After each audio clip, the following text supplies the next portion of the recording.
Sim, vamos começar. Denise, por favor. Começando com a apresentação dos participantes novamente. Denise, só lembra que você é da Comissão de Saúde, eu queria muito que você falasse isso. Tá bom. Então, meu nome é Denise, eu sou voluntária das Mulheres que se Importam da Comissão de Saúde, e hoje aqui na palestra nós temos como tema prevenção de álcool e drogas, boas práticas na prevenção de álcool e drogas no projeto Vida que Segue. Os participantes são o Dr. Luiz Fernando Calduro, dentista, presidente da FEAE, Amor Exigente, como voluntário. Tiago Massolim, bacharel em Teologia e Psicologia, especialista em dependência química. Foi presidente do Conselho Municipal de Políticas sobre Drogas de Curitiba em 2018. Atualmente é diretor executivo da Casa de Recuperação Nova Vida, o CRENV.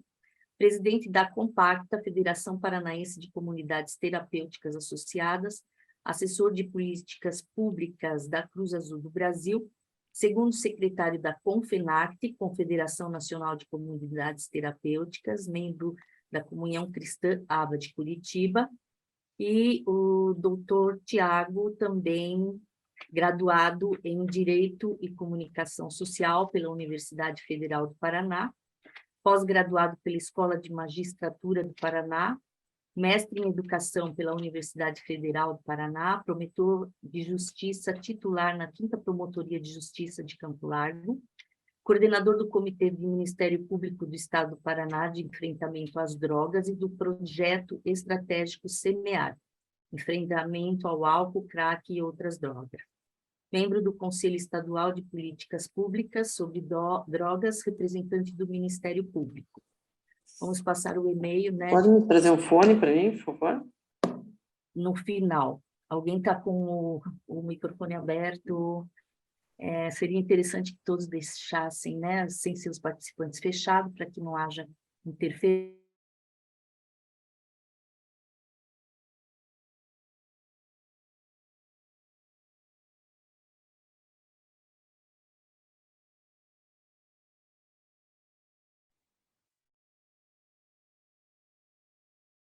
Denise, o seu microfone está desligado. Esse tempo todo ficou desligado? Não, só agora no finzinho. Tá bom.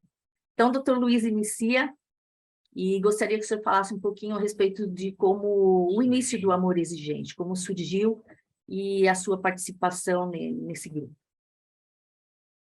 Bom, muito bem, muito boa noite a todos, alegria de estarmos juntos. Tenho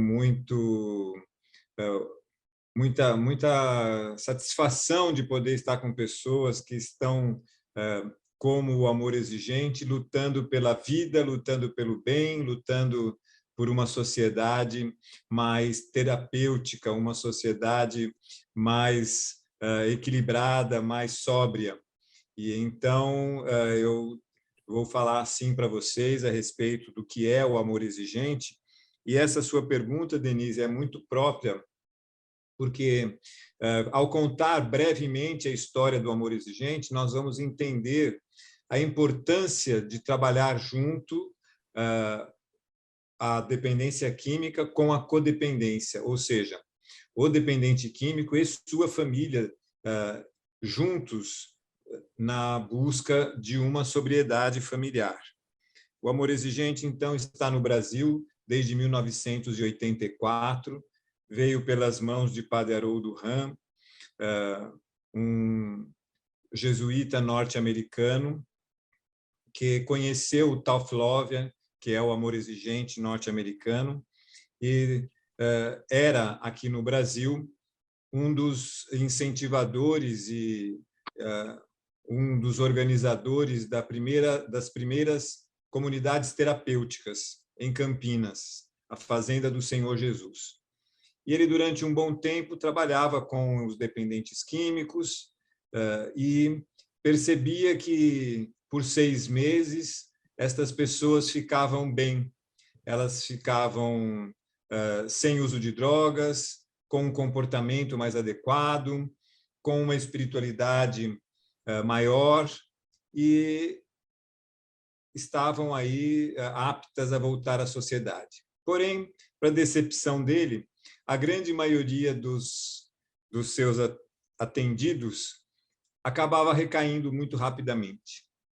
E ele começou a querer entender o porquê isso acontecia e começou a visitar as famílias desses dependentes químicos e, obviamente, logo de cara percebeu que, apesar de 6 meses dentro de uma comunidade terapêutica, havia mudado o comportamento do dependente químico, a família não havia mudado o seu comportamento. Então, quando eles voltavam para estas famílias, havia um grande choque e, rapidamente, eles se acomodavam àquilo que existia antes.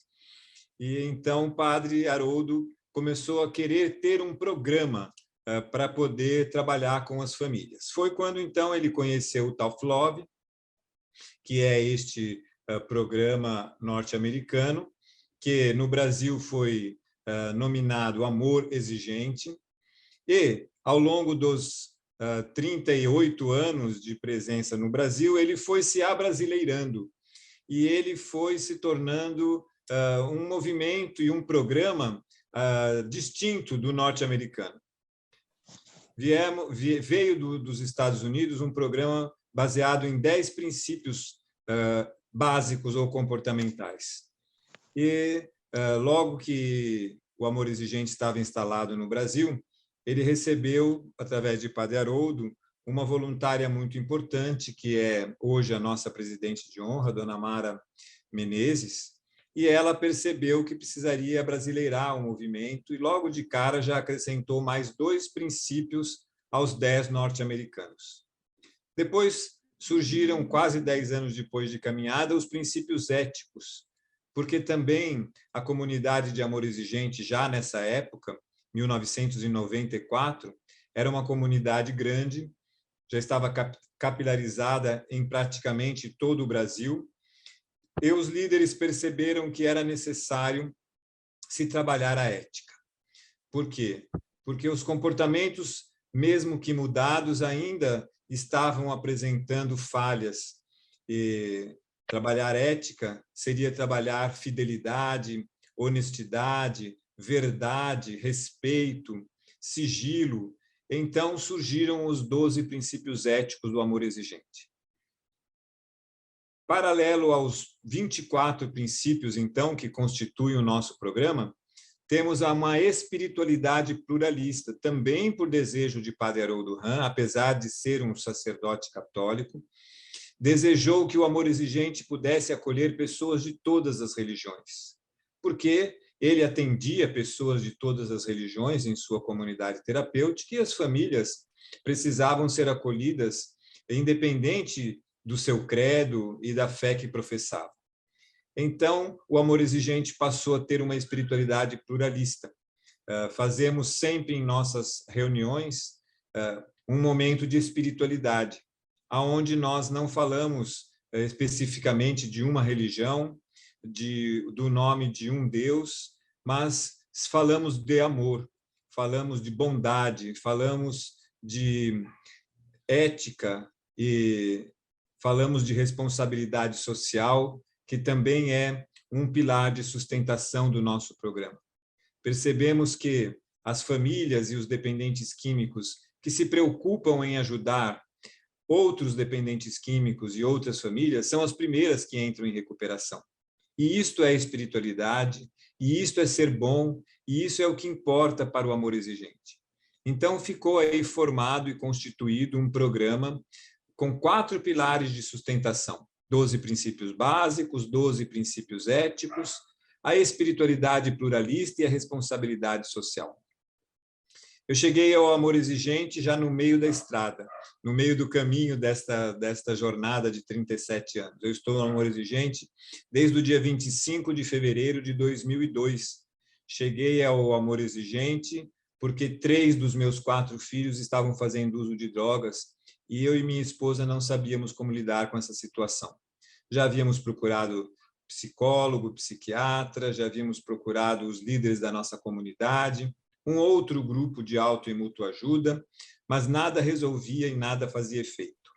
Até que, ao entrar e conhecer o programa de Amor Exigente, entendemos o porquê.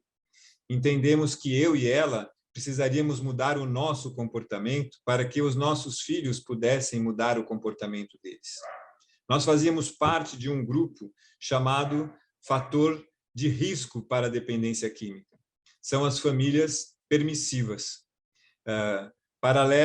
Paralelamente, as famílias que são autoritárias, as famílias permissivas também são um fator de risco para a dependência química. E assim foi que nós fazíamos tudo o que os nossos filhos queriam, nossa casa não tinha disciplina, não tinha regra, desejávamos muito ser amigo dos nossos filhos e não tínhamos a preocupação de ser pais, de ser verdadeiramente autores das regras da nossa casa, e também jamais podíamos pensar não só em colocar regras, quanto muito em colocar consequências se essas regras não fossem cumpridas. Mas percebemos através da dor que estávamos errados. E então buscamos fazer uma mudança no nosso comportamento, seguindo um dos lemas do Amor Exigente, que diz que nada muda se eu não mudar. Porque entre os 12 princípios básicos, o 6º fala que o meu comportamento muda o do outro e o do outro muda o meu. Então, se eu quiser uma mudança de comportamento do outro, eu tenho que mudar o meu comportamento, visto que é muito óbvio que ninguém consegue mudar o comportamento do outro, não é? O outro apenas conseguimos amar. Porém, ao fazermos mudanças no nosso comportamento, surge a esperança, surge a possibilidade do outro entrar em recuperação. E foi o que aconteceu com os nossos 3 filhos. Ao longo de 1 ano e 2 ou 3 meses, nós conseguimos que as 2 moças parassem de fazer uso.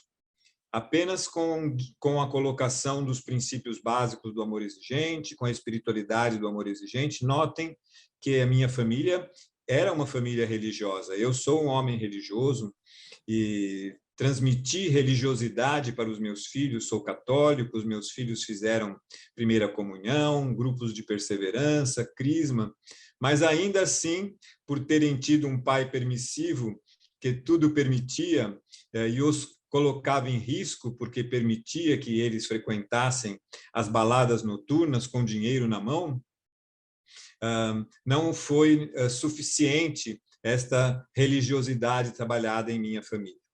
Então, ao fazermos estas mudanças de comportamento, 2 dos nossos 3 filhos que estavam fazendo uso, em um período de 1 ano e 2 meses, mais ou menos, a partir das mudanças das regras e das consequências de regras não cumpridas, elas foram tendo perdas e pararam de fazer o uso e abuso de substâncias.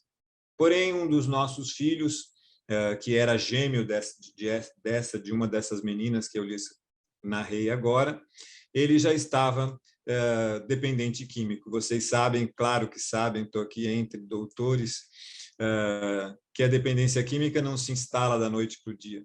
Ela vem com a experimentação, com o uso, com o abuso, até chegar no vício e na dependência química. E esse nosso filho tornou-se dependente químico e precisou fazer uma internação na comunidade terapêutica também de Padre Haroldo Ramos. Como estávamos encantados com o programa que ele havia introduzido no Brasil, optamos e escolhemos, há 18 anos atrás, para que o nosso filho fosse até fazer o tratamento lá em Campinas, na comunidade terapêutica. Somos de São Paulo, capital. Muito bem, ele ficou lá 6 meses, e assim que entrou, eu conheci Padre Haroldo, e já tinha o conhecido no Amor Exigente, em umas palestras, nos cursos, mas ali, como pai de um interno, ele disse para mim: vou transformar o seu filho em um cavalheiro. E, de fato, através desta comunidade terapêutica, modelo extraordinária, a quem eu rendo todas as minhas homenagens, e também todas as críticas ao programa fantástico da Rede Globo de televisão, que há 15 dias atrás tentou inutilmente, obviamente, destruir e denegrir a imagem das comunidades terapêuticas, apresentando talvez uma ou duas que nem comunidades terapêuticas não são, porque não são filiadas a nenhuma entidade que as controla, as posiciona dentro também de regras e tudo mais. Então, meu filho fez os 6 meses lá na comunidade terapêutica do Padre Haroldo, e o restante da família era, naquela época, obrigado a frequentar um grupo de auto e mútua ajuda de amor exigente, ou outro grupo de auto e mútua ajuda, se quisesse, se desejasse fazer visita para o filho, para o irmão. E assim frequentamos por 6 meses todos os 5 elementos da família, eu, minha esposa e meus outros 3 filhos. E foi de muita valia, porque isso tudo foi fazendo uma grande transformação na nossa vida, uma grande transformação na vida de cada um deles. Para resumo da história, hoje, passado esses 18 anos de internação do meu filho Felipe e 20 anos de amor exigente, os meus filhos estão todos bem, autônomos, vivem suas próprias vidas, todos se casaram, todos têm filhos. Eu e minha esposa temos 7 netos, formamos aí uma família grande, bonita, que infelizmente há 8 meses atrás perdemos minha esposa. Minha esposa faleceu, a mãe dos meus filhos faleceu, mas estamos aqui enfrentando o luto todos juntos, eles agora dando apoio para mim, eles agora me fortalecendo na minha dor, que estou aqui morando sozinho, e eles são muito preocupados comigo, porque são bons, porque se livraram de vícios, porque se livraram de drogas, porque se livraram da dependência química. Ou, como esse meu filho, que é um dependente químico, controla sua dependência química com espiritualidade, com bons comportamentos, com grupos de apoio. Eu sou realmente um crente absoluto em grupos de auto e mútua ajuda. Penso que... Doutor Luiz, desculpe interromper. Nós temos aqui 15 minutos para cada participante, infelizmente nós começamos um pouquinho mais tarde, então gostaria que o senhor entrasse rapidamente no tema da palestra, que é a prevenção. Rapidamente falando alguma coisa sobre isso, e depois, no final, nós vamos abrir para os participantes comentarem algumas coisas, e, novamente, o senhor vai poder falar.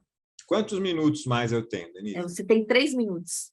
Muito bem, eles são suficientes, porque se é que vocês não perceberam ainda, o que eu estou falando faz parte do tema e faz parte de tudo que é aquilo que o amor exigente acredita, que é realmente a reestruturação das famílias, que é realmente a mudança de comportamento das famílias. Eu não sou doutor, eu não sou técnico em nenhuma destas especialidades que foram aqui mencionadas nos currículos. Eu sou apenas um voluntário de amor exigente, aliás, como eu desejei que fosse apresentado, que me insistiram demais que eu me apresentasse de outra maneira.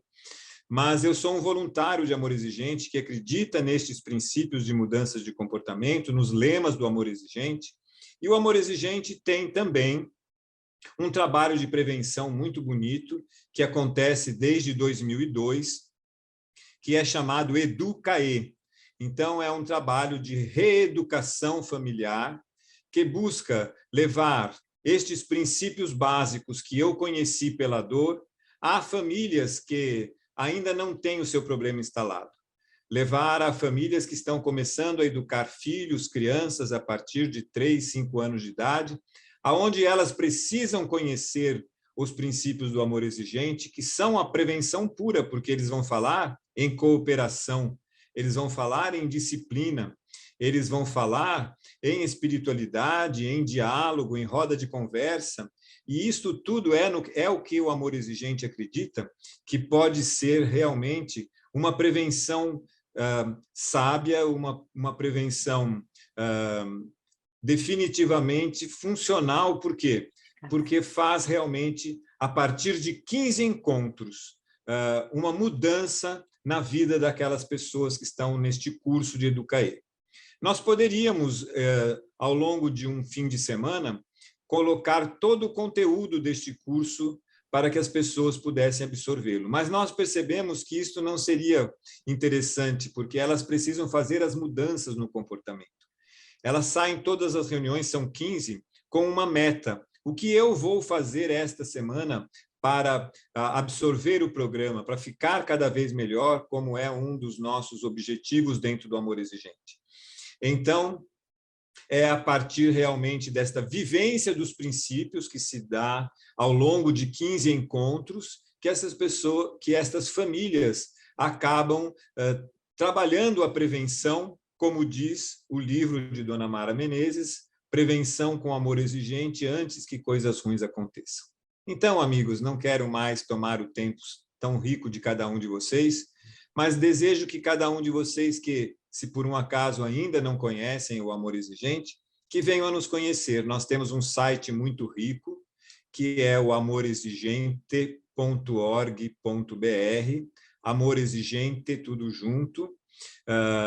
E ali vocês vão poder ter acesso aos nossos princípios, às nossas lives, aos programas de televisão semanais que temos na Rede Vida de televisão, um bloco de 20 minutos, todas as segundas-feiras. Ali estão os nossos congressos, os nossos cursos, enfim, um material riquíssimo que poderá fazer com que vocês conheçam este programa que funciona, que dá certo e que eu sou testemunha dele. Então, desculpe aí, Denise, se eu não falei aquilo que você havia planejado, mas Amor Exigente é assim. Nós falamos o simples, nós falamos aquilo que realmente faz a diferença na vida das pessoas. Gratidão por me ouvir.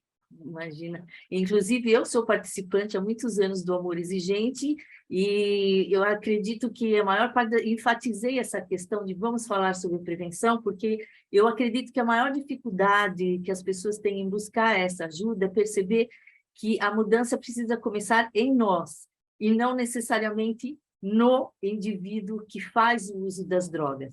Então, esse é o início da prevenção, né? Nós temos que nos conscientizar que a gente não muda, se a gente não mudar, a gente não consegue mudar ninguém. Mas é isso aí, muito bom. Agora, o doutor Tiago poderia fazer os seus comentários, por favor? Bom, boa noite a todos, boa noite, Denise. Boa noite. Doutor ainda não, né? Não? Ainda não cheguei lá. Ah, tá. Não tenho doutorado ainda, Uhum. mas nós já estamos há alguns anos trabalhando na área da dependência química. Eu quero, antes de mais nada, agradecer a Eliana pelo convite de estar aqui compartilhando um pouquinho do nosso conhecimento e da realidade das comunidades terapêuticas dentro das políticas públicas sobre drogas. Esse é o tema que ela me pediu para compartilhar aqui. Então, já estou me defendendo, apesar da live ter essa temática da prevenção, acredito que está tudo interligado dentro de uma grande rede de cuidados, né? E acaba tendo relação, sim, uma coisa com a outra. Parabenizo aí o trabalho do Dr. Luiz Fernando, Amor Exigente que é um grupo muito parceiro das comunidades terapêuticas também. Sabemos quanto é importante, né, essa relação do encaminhamento das famílias para um grupo de apoio e como isso tem contribuído na recuperação da dependência química, tem contribuído para o resgate de vínculos familiares, enfim, tem sido muito, muito importante. Não da perspectiva de prevenção, na ideia de enfraquecer os fatores de risco, fortalecer os fatores de proteção. Hoje a prevenção às drogas ela está muito dinâmica, né? Tem um projeto muito bacana que está sendo encampado pelo governo federal em parceria com a Cruz Azul no Brasil, que é o Refeição em Família, o simples ato, a simples motivação de fazer com que a família se reúna, se sente à mesa em comunhão para uma refeição, já é um grande fator de proteção, acaba sendo um grande fator de prevenção ao uso de substâncias também. Então, tudo isso contribui, tudo isso está interligado, e e nós vamos falar um pouquinho aqui da questão das comunidades terapêuticas em todo esse processo, dentro das políticas públicas sobre drogas. Quero agradecer também o meu amigo Dr. Guilherme Perini, do Ministério Público, do Projeto Semear. Fomos parceiros também no Conselho Estadual de Políticas sobre Drogas. Swavinski, que é um grande militante aí, muitos anos, né? Quantos anos, Swavinski, na luta aí contra a dependência química. Já teve um problema pessoal também, que ele compartilha, testemunha isso, aonde ele vai. 25 anos, né, Swavinski? Então, é um grande parceiro nosso aqui também, um grande defensor do trabalho das comunidades terapêuticas, dos grupos de apoio. Então, parabéns aí, Swavinski, pelo trabalho, um grande carinho pela sua pessoa, por aquilo que você representa dentro das políticas públicas sobre drogas no Paraná. Também à frente, faz parte da equipe do Núcleo Estadual de Políticas sobre Drogas ali, e queremos que o governo do estado tem tido um olhar, né, com bastante carinho para essa temática. Acredito que muita coisa ainda está por vir nesse sentido. Nós acreditamos numa construção efetiva de uma política estadual sobre drogas, com ações efetivas de prevenção, de cuidados, de reinserção social, e há uma grande expectativa em tudo isso. Mas vamos lá, eu quero pedir para que coloquem ali a minha apresentação breve. Eu vou falar um pouco da Federação Paranaense de Comunidades Terapêuticas, a Compacta, para contar um pouquinho como ela surgiu, e aí fazer uma breve introdução ali sobre as comunidades terapêuticas, como um equipamento transversal, intersetorial, atuando dentro das políticas da assistência social, de saúde e das políticas sobre drogas também, e trazer um pouquinho de números, como as comunidades terapêuticas estão ajudando, estão atuando hoje no cenário nacional em relação ao acolhimento de pessoas que sofrem em decorrência dos transtornos por uso de substâncias. Tá? Então, já foi apresentado, acho que dispensa novamente a apresentação aqui. Se puder me orientar só como eu vou fazendo aqui para passar os slides, uma vez que não está sob o meu comando aqui, está com vocês aí. Então, pode ir passando, por favor, essa é a apresentação. Bom, a Compacta foi criada como Comunidades Terapêuticas Associadas, por isso essa sigla, Compacta, Comunidades Terapêuticas Associadas, que era uma associação de comunidades terapêuticas, foi criada com o intuito de representar o segmento em Curitiba e região metropolitana. Em 2015, mais ou menos, ela se transformou, nós transformamos ela numa Federação Paranaense de Comunidades Terapêuticas. Logo depois, em 2019, em final de 2015, nós fomos a primeira federação estadual a ser associada à Confederação Nacional de Comunidades Terapêuticas, a CONFENACT, tá? Que é um órgão de representação do segmento com atuação em âmbito nacional. Tá? Compacta tem já uma atuação histórica dentro dos conselhos de política sobre drogas, tanto no estadual como também no municipal. Nós tivemos no Conselho Municipal uma atuação na presidência do Conselho em 2018, e ali nós tivemos uma conquista para o segmento muito importante, que foi a aprovação da Resolução 009 de 2018, que certifica e regulamenta o funcionamento das comunidades terapêuticas dentro de Curitiba. Então, para que essas organizações obtenham certificação, precisam estar adequadas à Resolução 009 do Conselho Municipal de Política sobre Drogas. É claro que tem todo um aparato legal, né, que regulamenta as comunidades terapêuticas no Brasil, vamos falar um pouquinho depois, mas aqui no município de Curitiba, falando de Paraná, nós tivemos um avanço histórico por segmento em 2018, com a participação da federação no Conselho Municipal. Um pouco da história ali da atuação da federação, né? Bom, atualmente a Compacta ela conta com 30 comunidades terapêuticas associadas, tá? Com sede em diversos municípios do Paraná.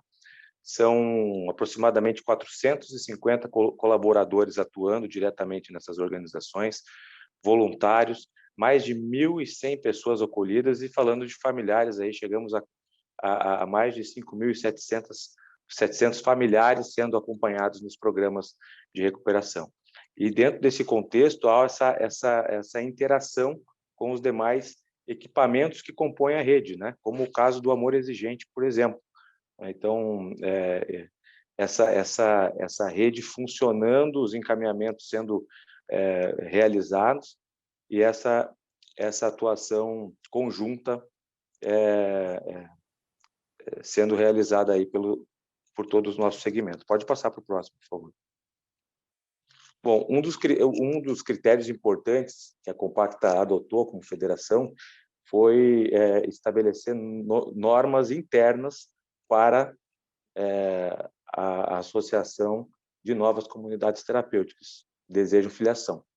Então, tem toda uma série de documentos que a federação exige para que essas comunidades possam se filiar.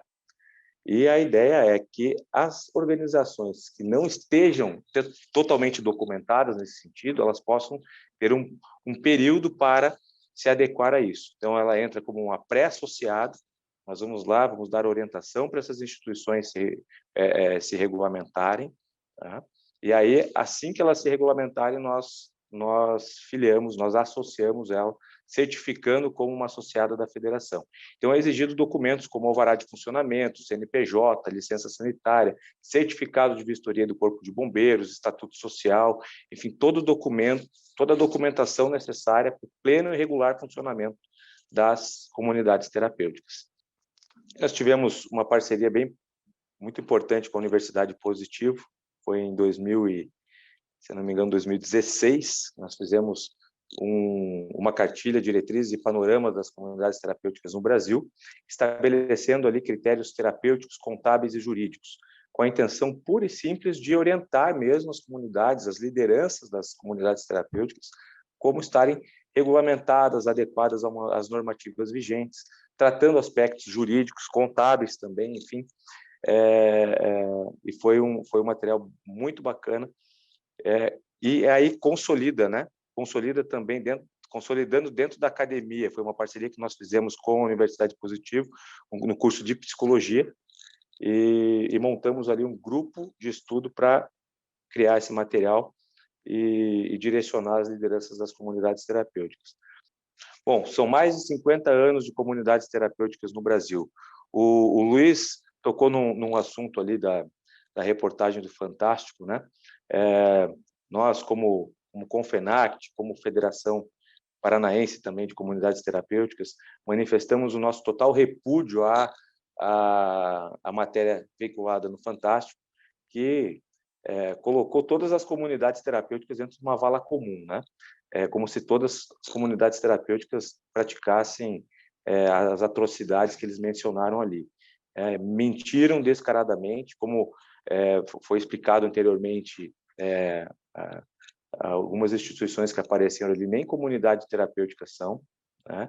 Foi uma matéria totalmente enviesada, com o objetivo claro de utilizar o segmento para criar uma polêmica em torno das ações do governo federal. Então, nos entristece muito, porque é um segmento com mais de 50 anos de história no Brasil. A CRENV foi a 8ª comunidade terapêutica fundada no Brasil, foi a primeira comunidade de Curitiba e região metropolitana. Tivemos lá, em 1968, o Movimento Jovens Livres em Goiânia, depois o S8 em Niterói, Esquadrão da Vida de Bauru em 72, o próprio o Molívia aqui de Maringá também, em 1975, o Padre Haroldo veio logo também, acho que 78, se eu não me engano, 75, enfim. São instituições históricas, né, que vêm prestando relevante serviço para a sociedade, e está mais do que na hora da sociedade entender o que é realmente a comunidade terapêutica, qual é a importância do segmento, qual é a regulamentação para o funcionamento desse serviço no Brasil, e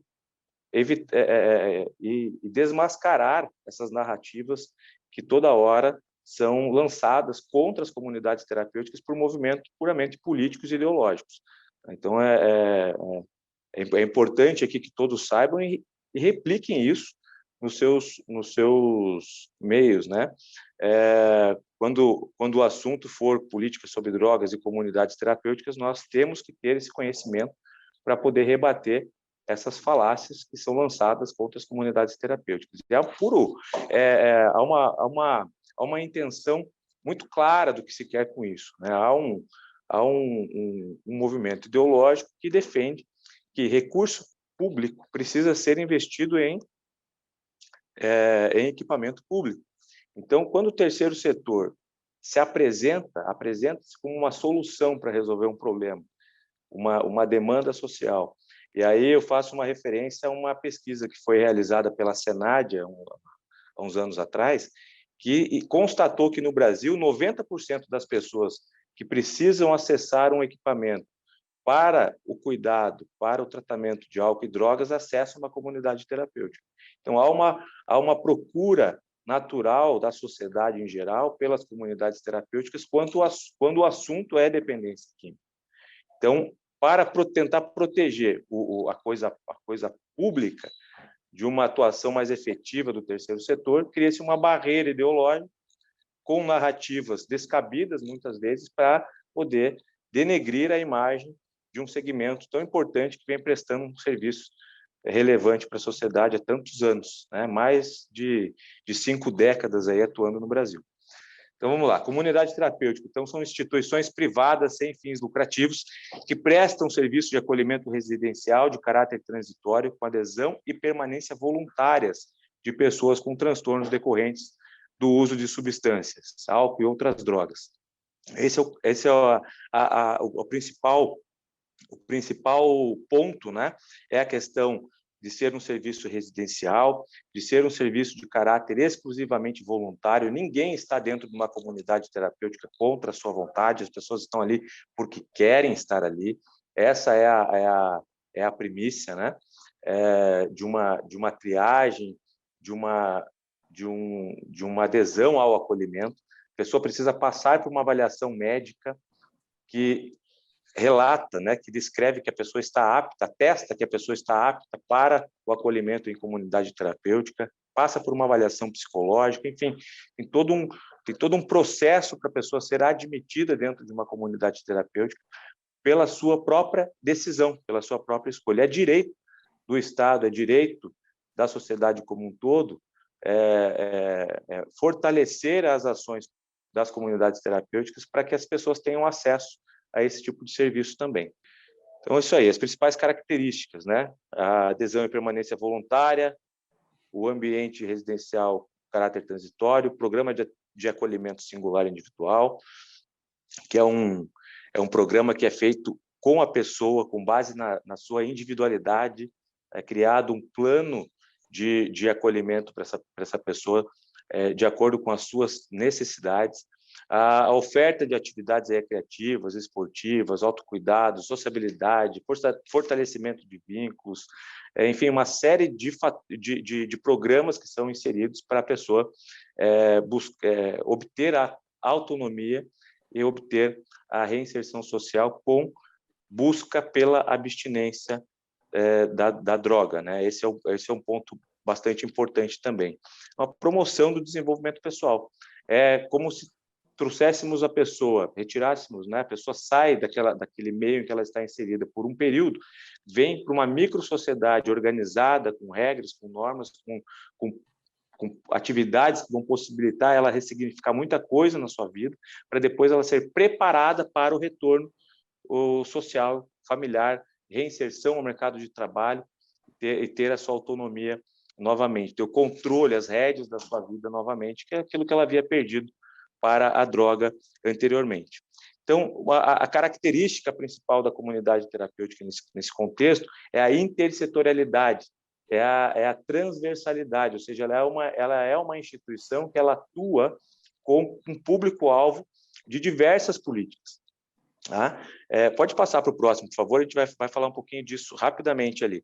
Então, a atuação das comunidades terapêuticas, ela se dá em diversas políticas. O exemplo disso foi uma comissão tripartite que foi estabelecida pelo governo federal em apoio para fortalecer a parceria e o apoio às comunidades terapêuticas. Aí foi envolvido, né, o Ministério da Saúde na época, Ministério da Justiça, Ministério do Desenvolvimento Social, Ministério do Trabalho, se uniram para obter recursos para dar apoio às comunidades terapêuticas. Tá? Então, a característica clara da intersetorialidade, da transversalidade do equipamento. Né? No próximo, por favor, a gente vai ver ali a participação das comunidades terapêuticas dentro da política de saúde. Existe uma portaria do Ministério da Saúde, e aí quem diz que não, que comunidade terapêutica não faz parte da saúde, não faz parte da RAPS, que é a Rede de Atenção Psicossocial, está totalmente equivocado. Existe uma portaria do Ministério da Saúde, portaria 3088, reforçada pela portaria 3588 de 2017, que descreve claramente as atribuições, descreve claramente a comunidade terapêutica como parte integrante dessa rede de cuidados, rede de atenção psicossocial da RAPS. Tá? A própria portaria 1482, que também inclui as CTs na tabela de tipos de estabelecimento de saúde, um cadastro nacional de estabelecimento de saúde, o CNES, pelo tipo 83, o Polo de Prevenção de Doenças e Agravos, Promoção da Saúde. Então, as comunidades terapêuticas fazem, sim, parte da rede de atenção psicossocial, assim como, pode passar para o próximo, por favor, assim como faz parte também da política, pode passar para o próximo, da política de assistência social. Né? Quando a comunidade terapêutica atende o público da assistência social, pessoas em situação de rua, que têm problemas decorrentes do uso de álcool e drogas, ela está atendendo, ela pode sim parcerizar, poderia sim firmar uma parceria com o poder público pela política de assistência social. Entretanto, existe uma coisa chamada tipificação da assistência social, tipificação nacional do serviço de assistência social, que não inseriu as comunidades terapêuticas nesse contexto. Mas a comunidade terapêutica que atua como um braço de serviço tipificado pelo SUAS, ou seja, um serviço, por exemplo, de acolhimento institucional na modalidade abrigo, pode ser, sim, caracterizada e pode parcerizar com o poder público pela rede de assistência social. Então, ela passa a atender como acolhimento, né, na mesma estrutura da comunidade terapêutica e acaba tendo condição ali de chegar a alcançar esse público que está em vulnerabilidade, está em situação de rua e precisa tanto desse atendimento. E tem uma resolução, a resolução 109, que ela definiu, perdão, não é essa resolução que eu queria falar, tem uma resolução 21 agora do SES, que ela insere as comunidades terapêuticas, orienta os conselhos de assistência social a certificarem as organizações, comunidades terapêuticas que atuam com serviço tipificado pela assistência social. Tá? Então, se ela tiver um projeto, pode ser sim certificado, isso a resolução do Conselho Estadual de Assistência Social é bem clara em dizer, e o próprio Ministério da Cidadania, no período de pandemia, entrou com uma resolução para que as comunidades terapêuticas pudessem entrar atendendo o público da assistência social, no caso, pessoas em situação de rua, no período da pandemia também, como comunidade terapêutica, sem precisar descaracterizar, sem precisar criar um projeto de acolhimento, nada disso. Então, como comunidade terapêutica mesmo, se parcerizou entre o Ministério da Cidadania e as comunidades terapêuticas o atendimento desse público durante a pandemia da Covid-19. Pode passar para o próximo, por favor, para a gente falar um pouquinho da política sobre drogas. Aqui, no contexto da política sobre drogas, é muito interessante, porque existe todo um arsenal de fundamentação legal que que comprova a legitimidade das comunidades terapêuticas dentro das políticas sobre drogas. A própria RDC 29, a Resolução 01 de 2015 do Conselho Nacional de Políticas sobre Drogas, que regulamenta, conhecido também como Marco Regulatório das Comunidades Terapêuticas, o Decreto Federal 9.761 de 2019, né, que fala também das comunidades terapêuticas, e, por último, a Lei Federal 13.840, que reconhece no seu artigo 26A as comunidades terapêuticas acolhedoras, né, inserindo de fato e de direito as comunidades terapêuticas na política nacional sobre drogas. A lei, essa lei 13.840, ela vem para complementar pontos da lei 11.343, que é a lei de drogas, a antiga lei de drogas do Brasil. Então, assim, nós podemos ver que tem relação das comunidades terapêuticas com as 3 políticas, né? E há, sim, como se defender isso. Nós fizemos, em 2015, nós contratamos, por uma situação fatídica aqui no município, acabou que a gestão municipal, na época, entendeu que as comunidades terapêuticas não faziam mais parte da assistência social, e haviam muitas comunidades com contratos com o poder público na época, e foram rompidos esses contratos. E nós fizemos uma contratação de um escritório jurídico especializado no terceiro setor, que levantou uma tese jurídica quebrando todos os paradigmas possíveis com relação a isso, definindo claramente que é um equipamento transversal e intersetorial de atuação nas 3 políticas, tranquilamente, sem problema nenhum, inclusive podendo parcerizar com o gestor local da saúde, da assistência e da política sobre drogas, para amplificar, né, as vagas de acolhimento às pessoas que sofrem com dependência química nas comunidades terapêuticas. Então, se outros equipamentos da rede pública não dão conta de atender toda a demanda, e não dão, nós sabemos disso, por isso que o governo federal tem aí ampliado a cada ano que passa as vagas em comunidades terapêuticas, é possível, sim, que o poder público municipal, estadual, também faça dessa forma, para criarmos um maior número de vagas possíveis para o acesso a essas pessoas, né? Vamos para o próximo, só para eu falar um pouquinho da questão das vagas hoje, como estão no Paraná. Então, a Secretaria Nacional de Cuidados e Prevenção às Drogas, a Senapred, que é um órgão que está vinculado hoje ao Ministério da Cidadania, no governo federal, partiu de 2.000 vagas subsidiadas no Brasil para 10.000 vagas, né? E está prevendo chegar agora em 17.000 vagas. Acredito que, para o ano que vem, a estimativa é 20.000 vagas de acolhimento sendo subsidiadas em comunidades terapêuticas, tá? Então, teve um salto gigantesco, porque está sendo cada vez mais provado o papel fundamental e o protagonismo das comunidades terapêuticas no que se refere a acolhimento de pessoas dependentes químicas. No Paraná, nós temos 41 comunidades terapêuticas, tá? Com 815 vagas, são 815 vagas subsidiadas pelo governo federal aqui no Paraná, e nós sabemos que isso é muito pouco, porque são 399 municípios. Então, é necessário que o governo do estado e que os municípios também, as prefeituras municipais, possam seguir a mesma lógica do governo federal, tentar ampliar, criar condições dentro da sua política sobre drogas para parcerizar com as organizações, né, para que esses possam amplificar as vagas de acolhimento.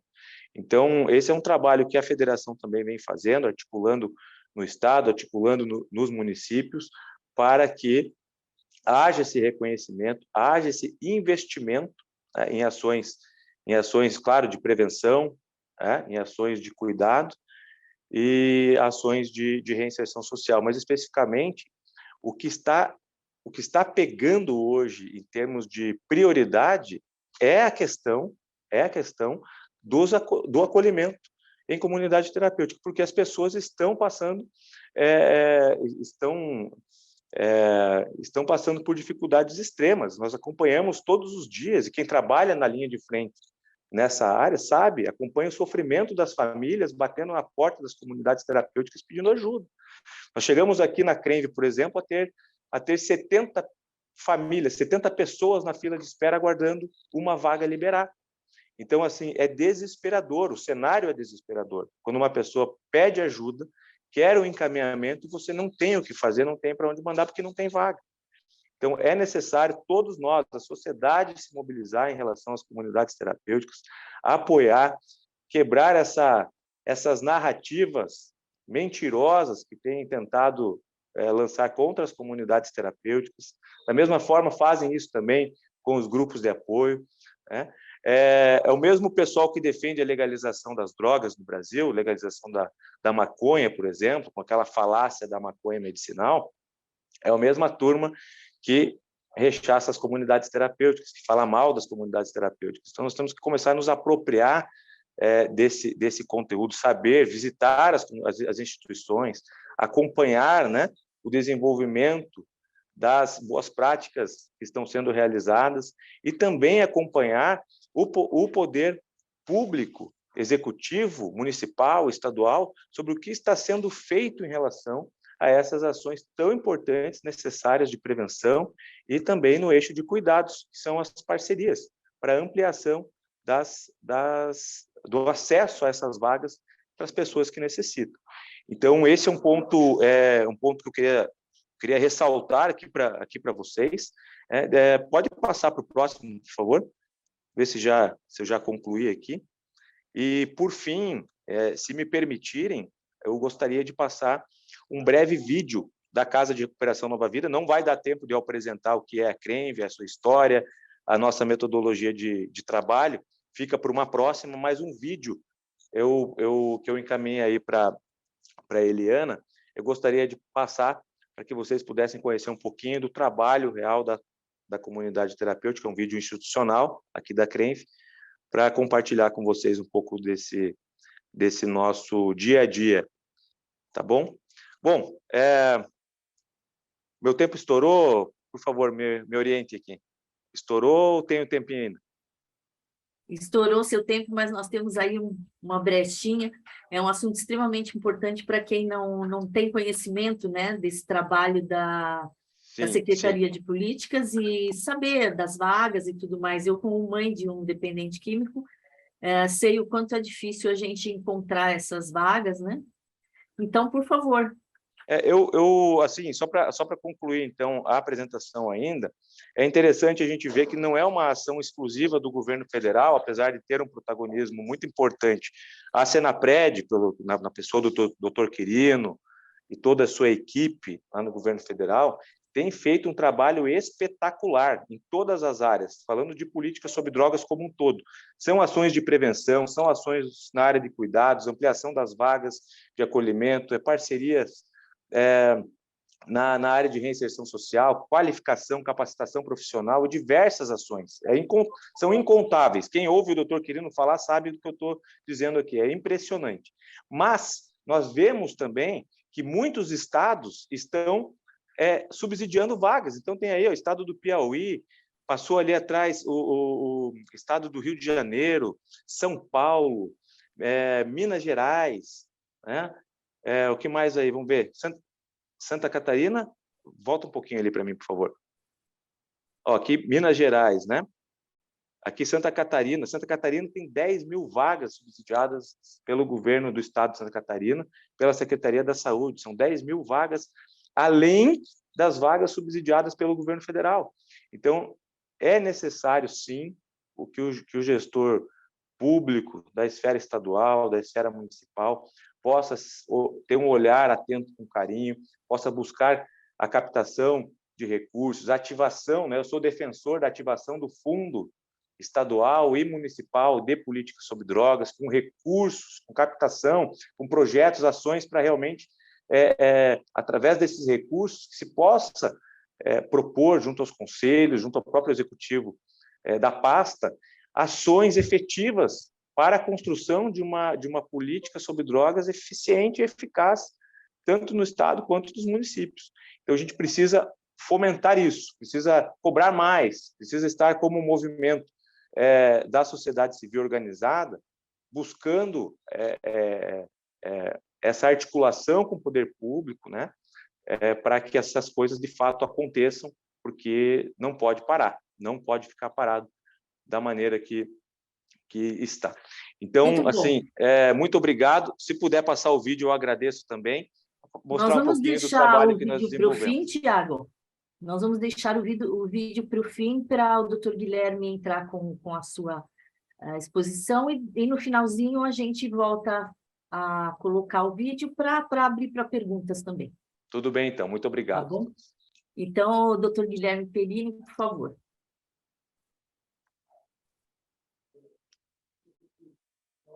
Agora é seu microfone que está fechado. Apertei aqui, agora funcionou, né? Bom, boa noite a todos. É uma grande alegria estar nesse movimento das mulheres que se importam.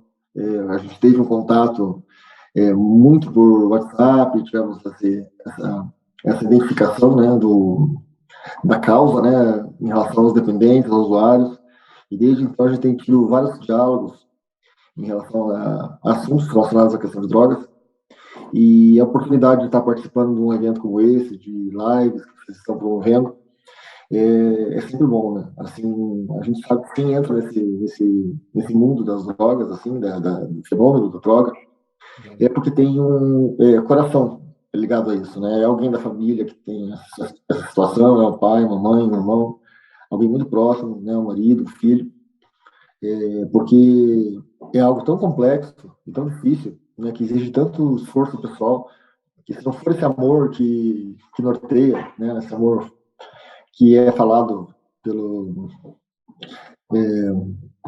amor exigente, pelas comunidades terapêuticas, né? Como foi falado, que desenvolve um excelente trabalho, e pelas mulheres, né, que se importam também, que fazem esse movimento, a gente não conseguiria estar aqui voluntário na segunda-feira de noite tratando de temas tão importantes. Então, eu coloquei uma apresentação ali do projeto, né, que vocês falam, que é a vida que segue. Infelizmente, eu fiz uma apresentação, que nem o Thiago falou, no sentido de apresentar primeiro o que é o projeto CMA, de que lugar que eu estou falando, né, e por que eu estou dentro dessa área, e a gente vai apresentar um pouco o que é esse projeto CMA, e depois a gente vai traçar algumas relações com essas boas práticas, né, que possam auxiliar as famílias. Pode passar.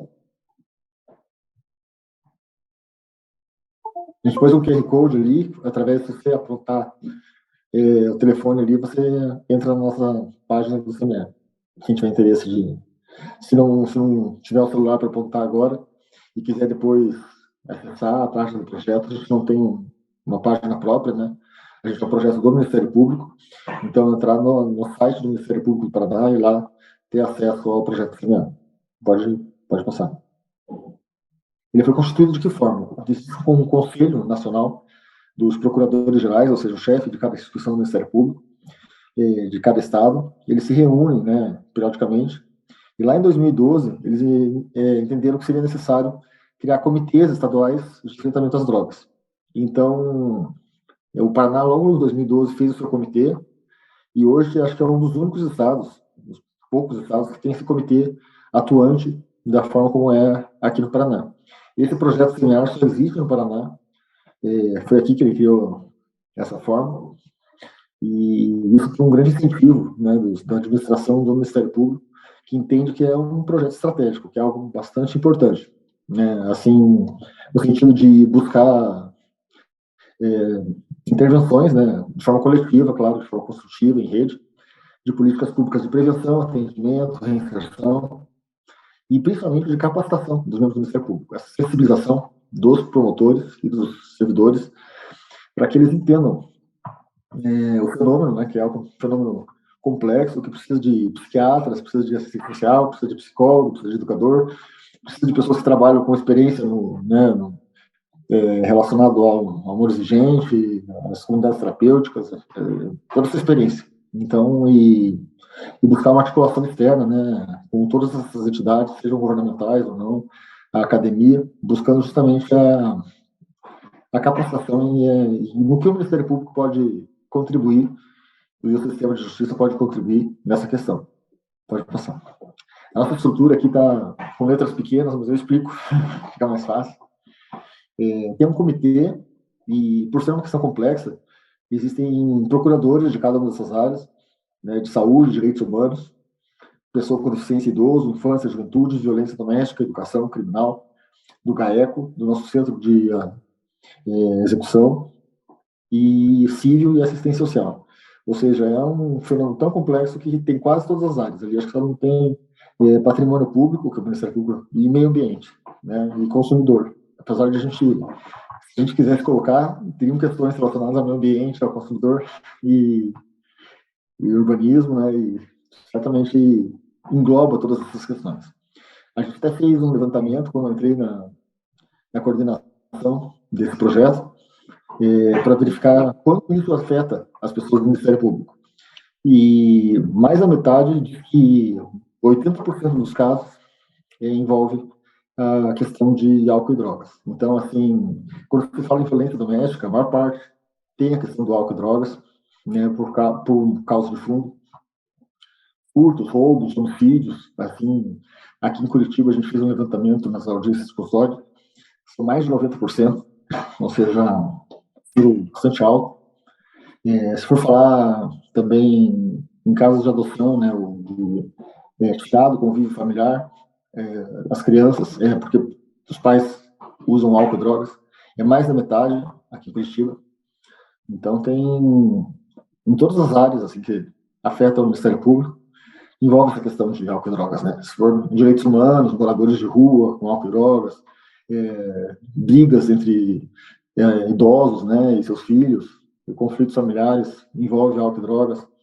Então a gente percebe que na educação, né, a gente percebe quanto tem cada vez mais entrado nas escolas né, então e isso interfere na invasão escolar, interfere no desenvolvimento da criança e até de outras violências, né? Então todas as áreas elas têm essa causa de fundo. Então a gente entende que é um projeto estratégico e a gente deve encarar ele como algo fundamental para que a gente possa reestruturar essa nossa sociedade, que é de algum modo doente, né? Assim, a gente vive só o presente, uma sociedade hedonista, que não se preocupa muito com o ser humano.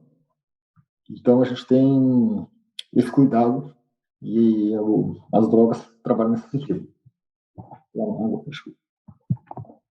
Acabou com o pé. Na pausa. Então, só mais um pouquinho no cima. Além daquele comitê, a gente tem um grupo de discussão de trabalho, que são promotores do interior, que atuam de forma a conversar entre o interior e a capital. Tem um grupo de pesquisa para a gente buscar evidências científicas e essa coordenação que é designada pelo Procurador-Geral, que eu estou atuando atualmente. E de atividades tem várias, né? A gente pensa desde informação e pesquisa, a gente tem empenhado em estudar bastante, fazer estudo para que realmente seja baseado em evidências científicas as nossas ações, uma mobilização interna, né, de sensibilização de promotores, para que eles verifiquem essa causa como uma causa necessária, a questão da articulação externa, né, conversa com parceiros, como mulheres que se importam, como as comunidades terapêuticas, como os grupos de autoajuda, apoio à Procuradoria, a questão do controle social, que foi mencionado, né, a necessidade de cada vez nós fazermos mais conferências e conselhos municipais, termos fundos, né, que nem falou o Thiago, é muito importante que termos fundos municipais e estaduais próximos a esses conselhos, né, não governamentais, e atuar em todas essas áreas, né, de prevenção, reinserção, recuperação, acolhimento, autoajuda.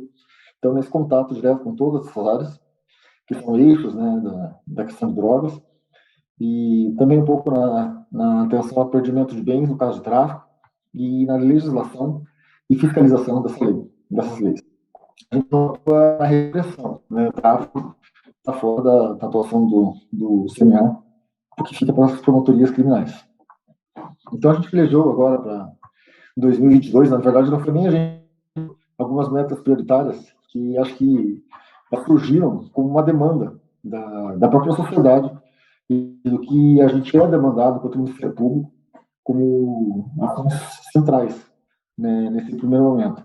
Primeiro, a ideia de um controle social maior, né? A gente entende que há necessidade da sociedade civil organizada participar cada vez mais da questão envolvendo álcool e drogas, e não pode as coisas acontecerem dessa forma, como divididas em gabinetes, assim, né, espaços só temos para algumas pessoas, sim, que tenha contato com usuários, com dependentes, com pessoas que têm experiência nessa área, grupos de muita ajuda, comunidades terapêuticas, todos os que têm essa experiência que devem ser ouvidos.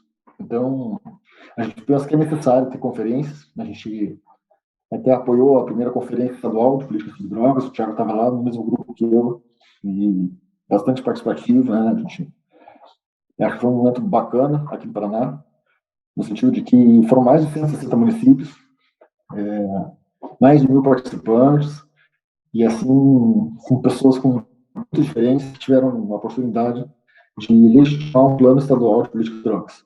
Que é importante ter um plano que também ultrapasse governos, né? E essa é a ideia, e um plano que seja legitimado, que não seja só uma folha de papel, mas que seja legitimado por todos. Um outro sentido, é que eu falo ali, o segundo ponto, acho que ainda em cima, pode manter, né, no slide anterior. É a questão das redes governamentais e comunidades terapêuticas. Quando a gente fala uma rede, tem que pensar não só na RAPS, né, que a gente estava falando, e aí eu acho que tem uma questão que não é... Eu concordo que as comunidades terapêuticas fazem parte da RAPS, né, e não é nem uma questão de concordar ou não, né, é legal, que nem falou o Thiago, mas é uma briga, assim, porque é inegável que ela faz parte de uma rede, essa rede maior, né, que atende a todos, né, e que passa pela rede de assistência social, que passa pela rede de educação, que passa pela rede de segurança pública, de esporte, lazer, e ela tem que ser toda integrada, articulada, com fluxos, né, uma interdependência, que se perceba que não há ninguém que possa empurrar de um para o outro. Essas questões envolvem todos, né, e todos somos responsáveis quando dá certo ou quando dá errado, né, então a gente tem que atuar mais em conjunto, né, então a gente trabalha mais no fomento, e quando fala na fiscalização, a gente tem que fiscalizar recursos públicos, e a forma como atua, mas é mais no sentido de que elas funcionem, né? Não no sentido de fechá-las. Claro que existem casos, que nem a gente comentou ali, dessas entidades que não são comunidades terapêuticas, que é o que foi relatado pela Rede Globo, que também a gente abomina, fiquei revoltado, que né, pega parte pelo todo de uma reportagem manipulada, segmentada, do conselho que não entende, né, que pensa que coloca como se fosse manicômio, fosse igual ao hospital, que fosse igual à comunidade terapêutica, né? A pessoa constrói um hospital, acha que é manicômio, né? Então, é difícil, né? Então, tem que pensar, é um lugar de tensão, né? Então, que as pontos de atenção são complementares. Ninguém tem a panaceia, pode resolver todos os problemas. E a gente erra na rede quando a gente faz esse fogo cruzado, né? Assim, as pessoas que têm alguma religião não aceitam as pessoas que estão na universidade ou vice-versa, atacam a espiritualidade, né? Uma coisa que me chamou muita atenção nessa reportagem é quando ela fala como se fosse um absurdo, né? Nada comprovado cientificamente, algo baseado na espiritualidade e na disciplina do trabalho. Quando é algo já comprovado milenarmente, né? Assim, pelas práticas, né? Que o trabalho dignifica o homem, a espiritualidade também, né? Gera algo melhor para essa pessoa, e também a disciplina, né? Não tenho o que falar, né? Que as pessoas precisam dessa disciplina. Então, um terceiro aspecto que a gente tem atuado é nessa justiça que a gente adotou terapêutica só por um registro histórico, mas a gente é contra a ideia de terapêutica, né? Não é a justiça que é terapêutica, mas ela pode ser inclusiva, né? No sentido de olhar esse sujeito, esse usuário ou dependente que se coloca em conflito com a lei, como alguém que precisa de atenção, e não uma atenção não só da saúde, mas da assistência, do mercado de trabalho, né? O contato com a família, né? Em volta dos vínculos familiares. Então, todo esse contato de incluir eles com uma pessoa que a vida faça sentido, né? Dentro de um programa que a vida faça sentido. Então, a gente apontou algumas ações depois, que é do CINHAR. Agora pode passar para baixo. Esse do Junto para Sem Drogas, né? Apesar de a gente também achar que não é um mundo sem drogas que a gente pensa, mas algo que a gente possa trabalhar no sentido de que cada vez se possa ter uma conscientização maior da população, mais informação, mais atenção, mais prevenção, e acho que a gente pode atuar junto, é um mês que a gente se dedica a isso, e a gente tem uma tentativa de inserir isso no calendário, cada vez maior, no calendário municipal, no calendário estadual e nacional, para que seja um momento de reflexão conjunto. Né? Saiu o relatório ontem, né? Hoje saiu o relatório da organização, né, do escritório das Nações Unidas sobre crime e drogas e crimes, né, que é o UNODC, bastante famoso esse relatório, todo dia 26 de junho é um relatório novo. Infelizmente são bastante informações, não deu para trazer hoje, mas é importante que quem está ligado a esse tema tenha um olhar atento a isso, e lá já se aponta um espantoso aumento do uso de cocaína, um aumento de falta de atenção no caso de populações específicas, né, que precisam de maior atenção, como o caso de mulheres, e um aumento expressivo do uso de drogas no mundo, né? Um aumento expressivo que a gente tem que ficar cada vez mais atento. Então, pode passar. A gente fala aqui sobre o que foi essa conferência, né? E acho que foi um momento importante. A ideia é que isso se realize cada vez mais, né? No sentido de ter espaços em que as pessoas possam conversar, como esse, né, que a gente está tendo hoje, essa disponibilidade de a gente conversar, né? O Thiago já conhecia há algum tempo, a gente já fez várias sessões em conjunto, ele é uma pessoa que está sempre atuante, não conhecia, mas do Amor Exigente conheço todos, estive lá no sábado também conversando, na PIB, né, na Primeira Igreja Batista, e o trabalho excelente que faz no grupo do Amor Exigente. Então, a gente tem que saber das nossas limitações, né, enquanto parte da rede, eu digo do meu espaço enquanto sistema de justiça, mas tem outras possibilidades que ele me abre, né? Então, da mesmo modo, as comunidades terapêuticas, os grupos de muita ajuda, talvez dentro desses planos individuais terapêuticos, alguém prefira se isolar ou ficar mais num ambiente, um meio social longe da sua família, até se reestruturar. Não é longe da sua família, mas é longe do espaço onde ele vivia, né, da cidade, para ir num lugar mais afastado. A família vai lá visitá-lo, claro, então não fica longe da família, mas talvez seja um espaço para realmente reflexão. E outras pessoas preferem conversar em grupos sobre seus problemas, outros não, preferem falar só com psicólogos e psiquiatras em atendimentos individuais. Então, não há uma solução para tudo, né? E a gente, enquanto a pessoa que quer ajudar, temos que nos conhecer e ter a humildade de dizer que, em determinado momento, não é para mim e ele precisa de atenção de uma outra pessoa. E aí o outro foi isso. Pode passar. Aqui a gente estava falando sobre como foi essa conferência, né? E a possibilidade de ela ser um espaço de corresponsabilização, acho que isso é importante, e de legitimação pela sociedade nesse plano estadual. É um lugar que, né, que coloca esse plano para discussão e conversa. Pode passar. A gente fala uma semana municipal que teve em José, que a gente teve uma atuação do fórum, né, Thiago? Que são algumas das ações que teve um fórum importante em Curitiba, um fórum internacional, foram as comunidades terapêuticas que também estiveram lá, e a prefeitura, e 3 secretários do governo federal, com a possibilidade de discussão também sobre a questão desse tema. Pode passar. Estive em Paranaguá agora, feira, com a possibilidade de conversar com o litoral sobre essa reestruturação da rede, né? A gente sabe das dificuldades que tem em determinadas regiões e a necessidade de a gente formular essas redes cada vez de um modo mais integrado. Pode passar. E aqui eu coloco as questões dessa nossa formação acadêmica. Hoje a gente fez uma live sobre esse guia comunitário, serviços comunitários de saúde mental, pela Organização Mundial da Saúde. E ele era um documento bastante extenso, em inglês, a gente traduziu em 300 páginas, e depois agora a gente fez uma resenha de 60 páginas para tornar ele mais acessível a todos.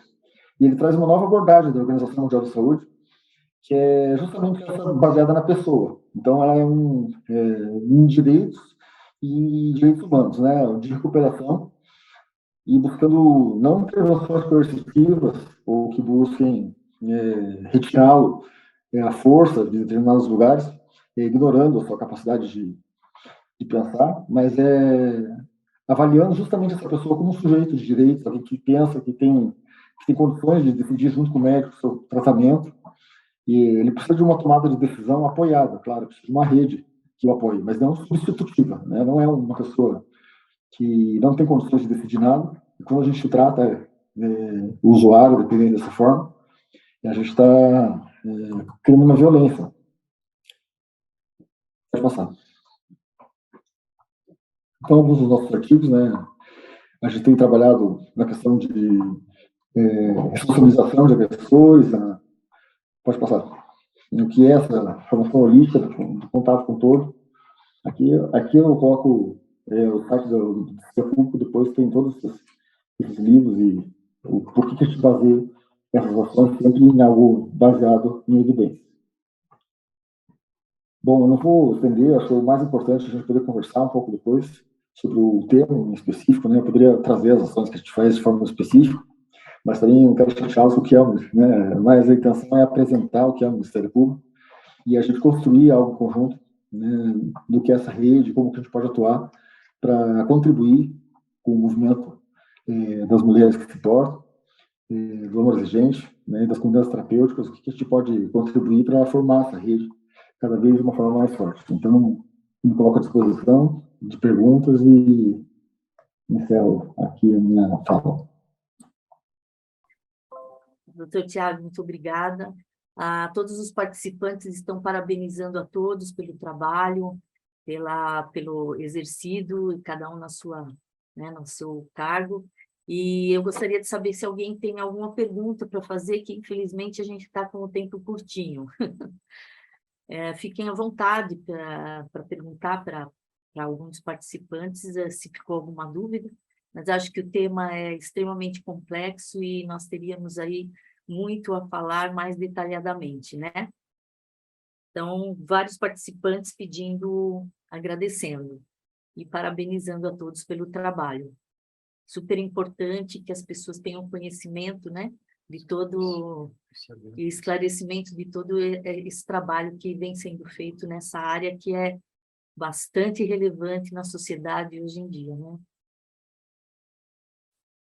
Então, acredito que não vi nenhuma pergunta aqui. Foi super interessante o Dr. Luiz, da Federação, comentando sobre a sua história.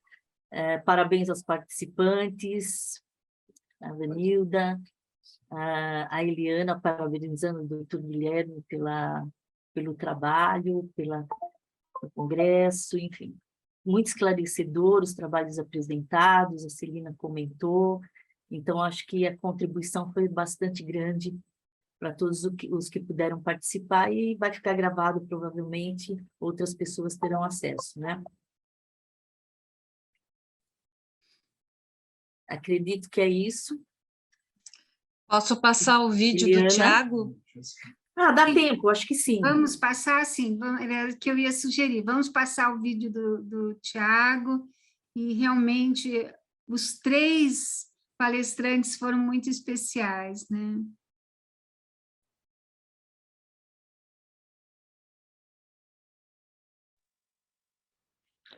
Está sem áudio, né? Não sei se para todos, para mim, está sem áudio aqui.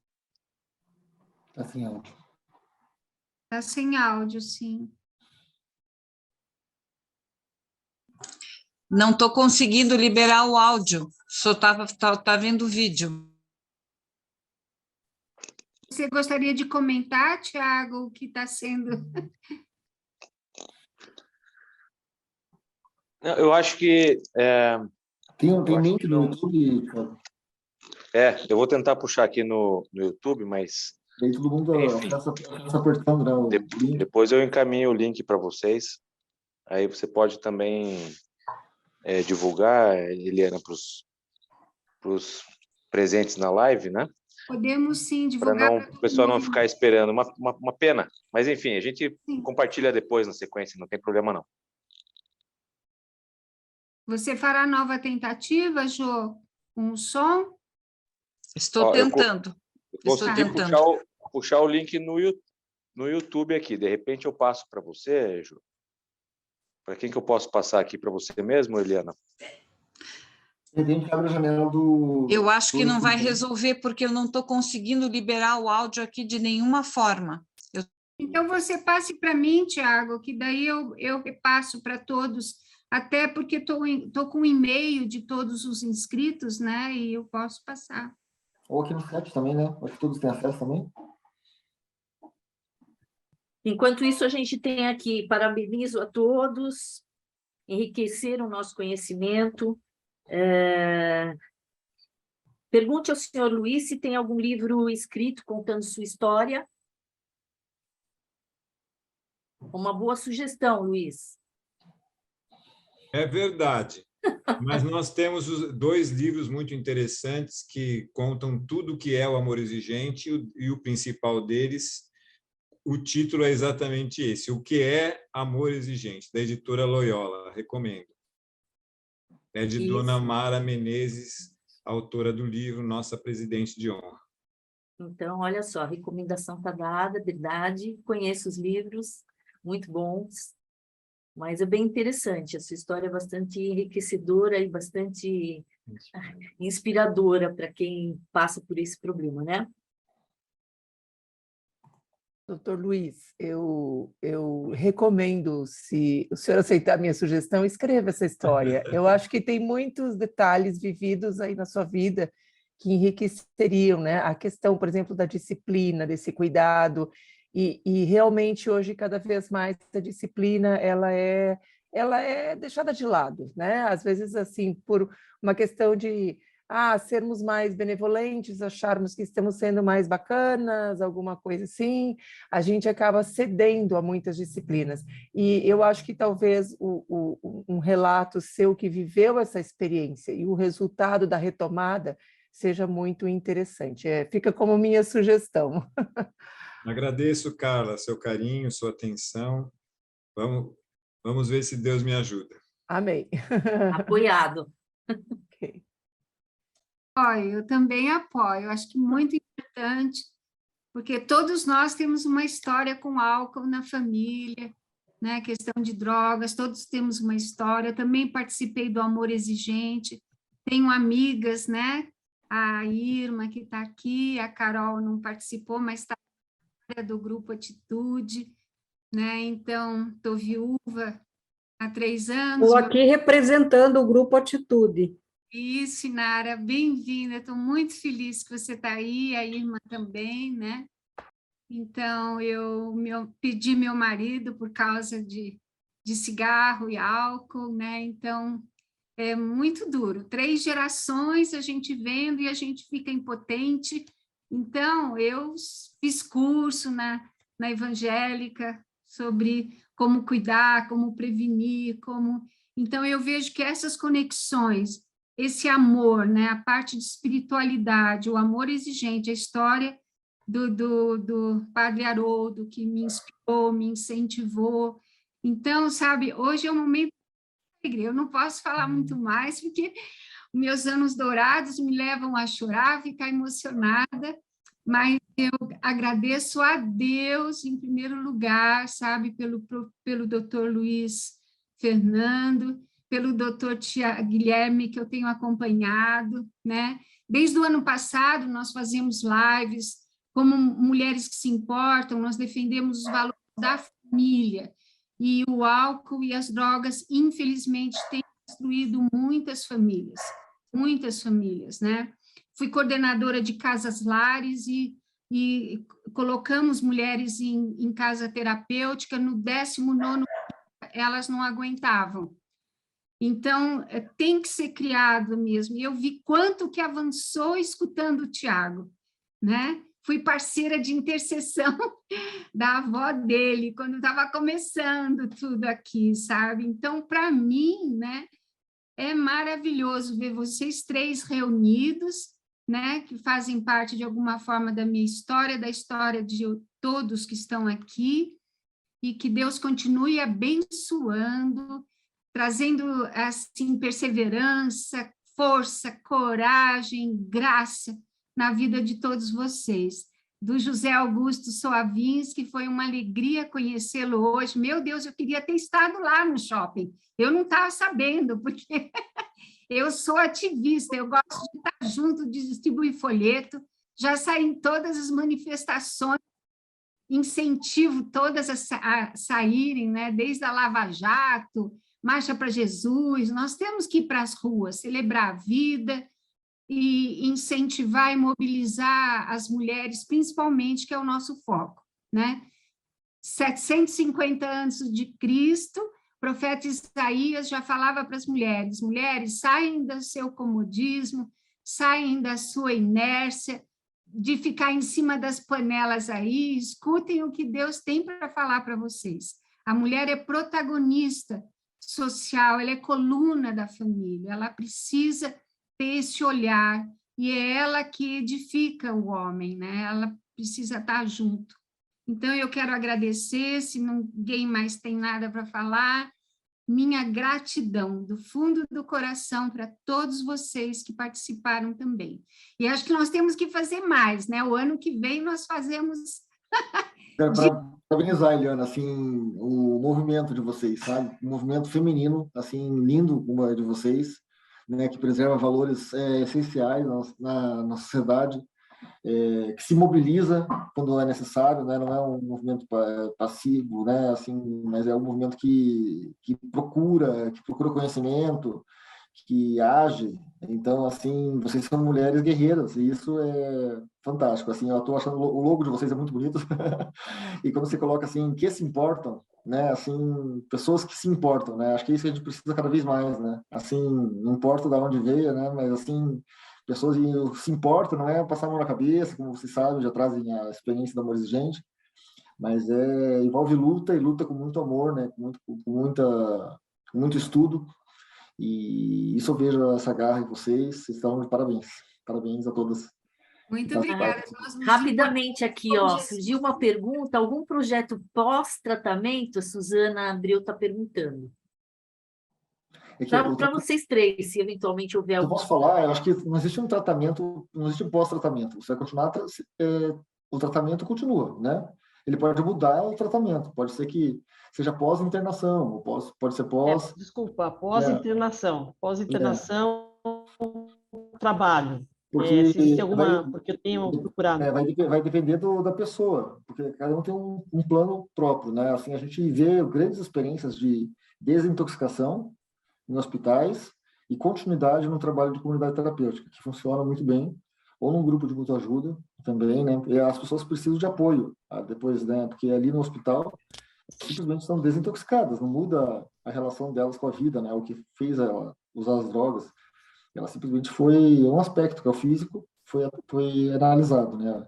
Tem psicológico, tem social, tem propósito de vida, né? Tem Deus, né? Então a gente tem que analisar toda a pessoa como um todo. Eu penso dessa forma, não sei se é Thiago. Eu até poderia contribuir também com um pouquinho dessa temática, falando do próprio acolhimento na comunidade terapêutica. Ele já tem como uma perspectiva, né, de reinserção social. Então, a todo tempo, o acolhido ele já vem, como o Dr. Guilherme falou, ele passa por esse acolhimento, né? e ele vai continuar tratando por muito tempo, né? Isso, ele vai fazer a manutenção disso, por exemplo, utilizando os grupos de apoio, o atendimento psicológico individual, a própria questão da espiritualidade se inserindo dentro de um grupo cristão, por exemplo. Ele vai... tudo isso é pós-tratamento, tudo isso é pós-acolhimento, vamos dizer assim. Mas dentro da comunidade terapêutica, ele já vai trabalhando esses aspectos de reinserção, de retomada, né, das suas atividades no mercado de trabalho, já fazendo um plano de vida, já pensando no pós-acolhimento. Então, isso é feito já dentro do plano de acolhimento na comunidade terapêutica, já pensando essa perspectiva de futuro, para que ele possa conquistar a sua autonomia. né, a tão sonhada autonomia novamente, ou ter as Falha rédeas. muito, né, Thiago, né? E Falha aí, muito quem não faz essa... quem não faz isso, exatamente. E agora tem projetos aí dentro desse contexto também, no pós-acolhimento, tem projetos de pós. Então, tem pessoas que não têm, saem do acolhimento e não têm família, por exemplo. Não tem vínculo familiar. E aí precisa de uma unidade de acolhimento pós, já pensando nessa perspectiva. E aí temos, por exemplo, aqui em Curitiba tem um hotel social. As comunidades terapêuticas têm uma parceria com o Departamento Municipal de Políticas sobre Drogas, e em casos como esse, que a pessoa não tem ainda o vínculo familiar, ou tem o vínculo familiar rompido, ele pode ir para esse hotel social e retomar aí as suas atividades, né? Ele vai buscar uma recolocação profissional, tem um lugar para morar por um período ali nesse hotel social, até que ele tenha condição de um autossustento, de alugar seu próprio quarto, ou de alugar a sua própria casa e retomar a sua vida e o seu vínculo familiar. Então, existem vários projetos como esse, e as comunidades terapêuticas, assim como outros equipamentos que atuam também nessa área de acolhimento, direcionam, né? Essa ideia do hotel social é muito interessante. Eu, particularmente, gosto muito das moradias assistidas, mas, infelizmente, em termos de políticas públicas, não existe nada que se possa fazer ou que se esteja fazendo, não é, no serviço público sobre isso. As poucas que existem aqui em São Paulo, por exemplo, são caríssimas, mas é um trabalho interessante. O Amor Exigente diz que não há aposentadoria, nem para dependência química, nem para codependência. Nós temos que continuar firmes, e a responsabilidade social é algo que também é um fator de proteção contra recaídas muito interessante. As pessoas precisam estar ocupadas em direção ao bem do outro. Bom, gente, nós temos aí, acho que menos de um minuto. Mais uma vez, um agradecimento a todos pela excelente oportunidade, pelos esclarecimentos todos, e nós esperamos que tenhamos outras lives aí para esclarecer outras dúvidas e nos informar cada vez mais. Agradeço muito ao movimento Mulheres que se Importam pelo convite e por lembrarem do Amor Exigente. Um abraço. Obrigada a todos vocês. Da mesma forma, viu, Eliana? E a todas, meus parabéns aí, estamos juntos, contem sempre conosco. Forte abraço. Estamos juntos, unidos para uma transformação cultural da nossa nação, né? É isso aí. Sovinski, um abraço, viu, Sovinski? Um abraço. Falando aí, gente. Tchau, tchau. Boa noite, gente. Boa noite. Boa noite. Deus abençoe. Amém. Obrigado, Maricelso. Obrigado, Thaís. Obrigado, Inara. Obrigado a todos do Amor Exigente.